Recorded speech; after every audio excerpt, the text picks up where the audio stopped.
स्वस्थ रहने की कुंजी। जीवन शैली व खान पान में बदलाव से कई रोगों से मुक्ति पाई जा सकती है। घरेलू वस्तुओं के उपयोग से शरीर तो स्वस्थ रहेगा ही, बीमारी पर होने वाला खर्च भी बचेगा।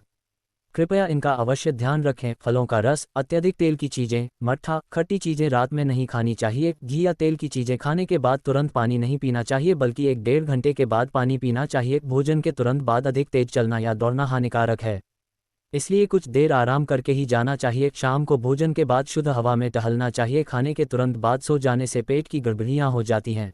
प्रातःकाल जल्दी उठना चाहिए और खुली हवा में व्यायाम या शरीर श्रम अवश्य करना चाहिए। तेज धूप में चलने के बाद, शारीरिक मेहनत करने के बाद या शौच जाने के तुरंत बाद पानी कदापि नहीं पीना चाहिए। केवल शहद और घी बराबर मात्रा में मिलाकर नहीं खाना चाहिए, वह विष हो जाता है। खाने पीने के विरोधी पदार्थों को एक साथ नहीं लेना चाहिए, जैसे दूध और कटहल, दूध और दही, मछली और दूध आदि चीजें एक साथ नहीं लेनी चाहिए। सिर पर कपड़ा बांधकर या मोजे पहनकर कभी नहीं सोना चाहिए। बहुत तेज या धीमी रोशनी में पढ़ना, अत्यधिक टीवी या सिनेमा देखना, अधिक गर्म ठंडी का सेवन करना, अधिक मिर्च मसालों का प्रयोग करना, तेज धूप में चलना, इन सब से बचना चाहिए।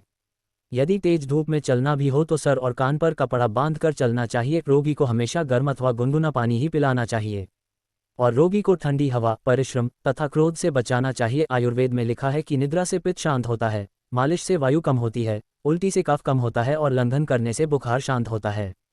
इसलिए घरेलू चिकित्सा करते समय इन बातों का अवश्य ध्यान रखना चाहिए। आग या किसी गर्म चीज से जल जाने पर जले भाग को ठंडे पानी में डालकर रखना चाहिए। कान में दर्द होने पर यदि पत्तों का रस कान में डालना हो तो सूर्योदय के पहले या सूर्यास्त के बाद ही डालना चाहिए। किसी भी रोगी को तेल, घी या अधिक चिकने पदार्थों के सेवन से बचना चाहिए। अजीर्ण तथा मंदाग्नि दूर करने वाली दवाएं हमेशा भोजन के बाद ही लेनी चाहिए। मल रुकने या कब्ज होने की स्थिति में यदि दस्त कराने हों तो प्रातःकाल ही कराने चाहिए, रात्रि में नहीं। यदि घर में किशोरी या युवती को मिर्गी के दौरे पड़ते हों तो उसे उल्टी, दस्त या लंघन नहीं कराना चाहिए। यदि किसी दवा को पतले पदार्थ में मिलाना हो तो चाय, कॉफी या दूध में न मिलाकर छाछ, नारियल पानी या सादे पानी में ही मिलाना चाहिए। हींग को सदैव देशी घी में भूनकर ही उपयोग में लाना चाहिए।